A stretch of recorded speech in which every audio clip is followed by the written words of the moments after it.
Hello guys, Dan here from Dan's Tech, and today's video guys I'm going to be bringing you my Q&A number 9. Now you guys have asked for me to do another one, so yeah, kind of here it is. And yeah, I got a few questions for you guys, as again, just always relating to computer hardware, CPUs, water cooling, all that kind of good stuff. So, first question is from Hydra Gigs. Hi Dan, short question, do you think the AMD FX 8350 needs water cooling? I can't seem to get a straight answer on the internet. Thank you, love your videos and keep up the good work. Quite frankly, the 8350 to my understanding doesn't, and I do know a few people that just have high-end air coolers that can cool that.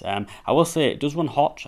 It is an 8-core processor by AMD. It is going to run hot, but you don't need water cooling, you really don't. And despite what people are saying, even if you aren't wanting to overclock, so saying that though, even if you are wanting to overclock, you still don't need water cooling because it doesn't run that hot. A lot of people just tend to take the piss out of AMD and say that, you know, their CPUs are going to burn your house down. They're not, as funny as it may sound. But no, you don't need water cooling at all. So next question is from Evie Kemp. What cell phone is that? Not far for tablet. This actually is the OnePlus One. I decided to get mine shipped from Hong Kong. You do actually need an invite to buy these, but I did get mine off eGlobal. So yeah, eGlobal.com. Pretty good. I really do like the OnePlus One, and I personally would have done a review of this phone, but quite frankly, I ain't really a phone reviewer, so kind of leave that to the guys that kind of could compare this to a load of high-end mobile phones. But yeah, it's the OnePlus One. Really good phone. Next question is from Dylan. Dan, have you ever tested out the Intel Pentium anniversary chip? Is it worth getting one, even if I don't overclock it, or does that defy the point of the chip? To be honest, yes. But when Pentium was out, Pentium was the really good overclocker. And yeah, since this is the Intel Pentium Edition chips, mainly for overclocking, and if you're going to be looking at benchmarks on the internet, you will realise a lot of people really do overclock these. You're talking about a full gigahertz and a half people overclocking these by the really overclockable chips, and I think if you're going to buy one and not overclock it, you are kind of defying the point of that chip, so yeah, you are. So I would recommend not getting that if you aren't looking to overclock, yes. Next question is from Spiffy G. I've had quite a few questions from this guy. You've kind of stuck around the channel for a while, that's all good.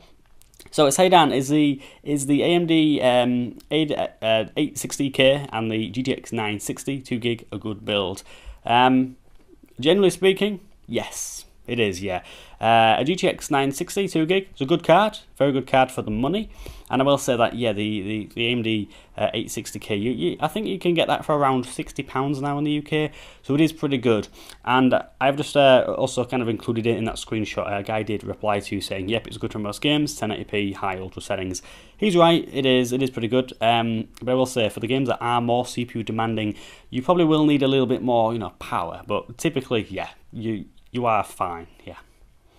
That's all good. Next question from Mr. X. Is the 280X just an overclocked 280? Quite simply, yes it is. It is, yes. Just going to leave it there.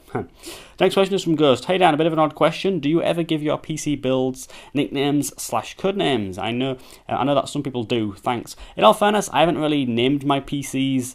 I just straight out haven't named any of them. I will say that back when I did have my build in the Fractal Define R4, to be honest, my PC's not been in the case for a really long time, but back when that was in that case, a lot of people called my PC a fridge, because it did look like a fridge, especially with that, the R4 being white.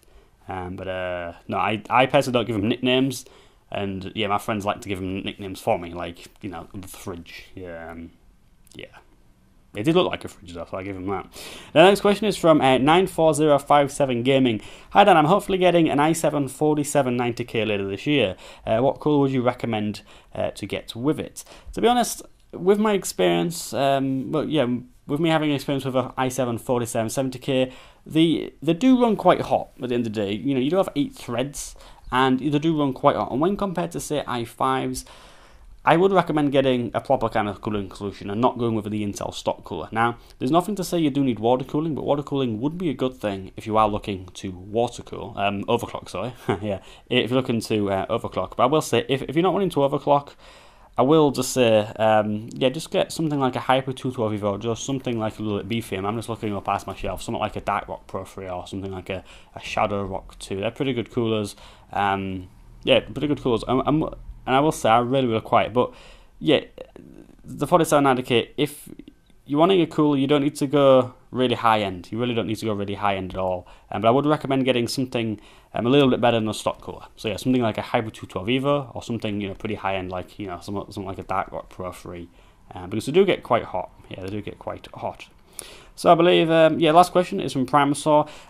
What are your thoughts on PhysX cards? In the coming months, I'll be using two GTX 970 cards in SLI. Is it worth grabbing a 750 Ti for a PhysX card? Would a lesser card or a more powerful card be worth it?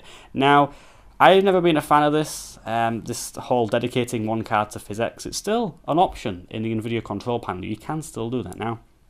I will say, I've never looked into that, because back when I was seeing benchmarks of this, 2 or 3 years ago, back when it was popular, there wasn't really a performance gain from it. I mean, games generally speaking do use PhysX, and by dedicating a card to it, it does help. But the amount of money you're paying for another card to dedicate to PhysX, it's really not worth it at all. And you just, you are better off just having, say, in your case, your second GPU, just doing the PhysX calculations, but not dedicating the card to that. So that's what I would recommend. But if you were wanting to go ahead with the PhysX, yeah, get something like a 750 Ti or something like that. Because you don't need a really high end for PhysX. These days, games do take advantage of PhysX, but they're not as much as they used to before. So yeah, there's no need in getting a really high end card. If you will, strictly speaking, just be wasting your money. Yes. Anyway, guys, that's been all the questions. Kind of ran out of print screens on my phone. So yeah, thank you guys for watching. If you've got any comments or questions, and you do want me to answer them in my next Q&A, yeah, feel free to put them in the comment section.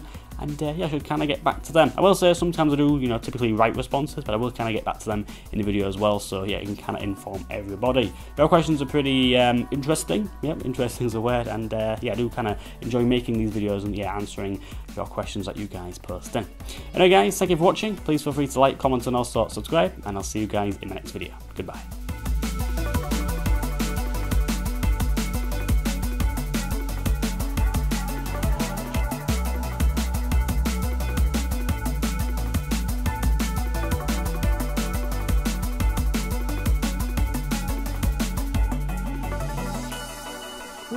One take, Jack.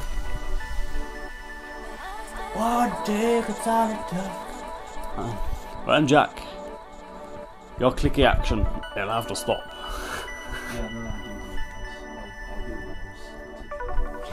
Oh, good. Well, the mic's there, I'm just saying. Good. I generally do a few outtakes as well, it's me. So, yeah. Is that still recording? You are looking focus as well. Last one went in focus. I apologise for people. The fucking desk and all that, the system and everything on the desk was in focus. My face, nope. Yeah.